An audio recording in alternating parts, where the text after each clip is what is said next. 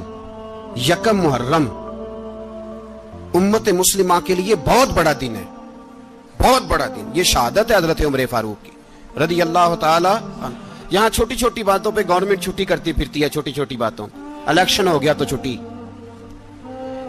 فلاں جگہ پہ تھوڑا سا کسی نے خبر دے دی کہ کوئی پریشانی ہے تو چھٹی، فلاں جگہ یہ ہو گیا تو چھٹی، یہاں تک کہ فلاں وزیر صاحب فلاں علاقے میں آئیں گے تو سارے علاقے کو چھٹی۔ اور اب تو اس سے بڑا حال ہونے لگا ہے، اگر جن لوگوں کی سندھ میں حکومت ہے ان کے لیڈر کا دن آیا تو اس دن چھٹی، اور جن کی پنجاب میں حکومت ہے ان کا دن آیا تو چھٹی۔ ہمارا مطالبہ ہے حکومت پاکستان سے، اگر سر اٹھا کے جینا چاہتے ہو تو یکم محرم کو چھٹی کیا کرو، اگر سر اٹھا کے جینا چاہتے ہو تو یکم محرم کو چھٹی کرو جناب عمر کے دن، اور ملت کے جوانوں کو بتاؤ کہ اگر عزت کی زندگی جینا چاہتے ہو تو اس طرح جیو جس طرح فاروق اعظم جی کے گئے ہیں، عزت اور وقار کی زندگی۔ جمہوریت حضرت عمر سے سیکھنی پڑے گی، حکومت کرنے کے طریقے حضرت عمر سے، رعایا کو سیکھنا پڑے گا کہ امیر کس طرح بنایا جاتا ہے اور امیر کس طرح کے ہوتے ہیں۔ یہاں لوگ ہمیں یورپ کی مثالیں دیتے ہیں، لوگ یہاں ہمیں آ کر کے امریکہ کی مثالیں، انہیں کیا پتا حکومت کیا ہوتی ہے، وہ کہتے ہیں جی وہ سائیکل پہ جاتا ہے ان کا حکمران۔ میں نے کہا وہ سائیکل پہ جاتا ہے؟ میرے عمر فاروق مدینے سے مکے گئے تھے تو پیدل ہی حج کرنے چلے گئے،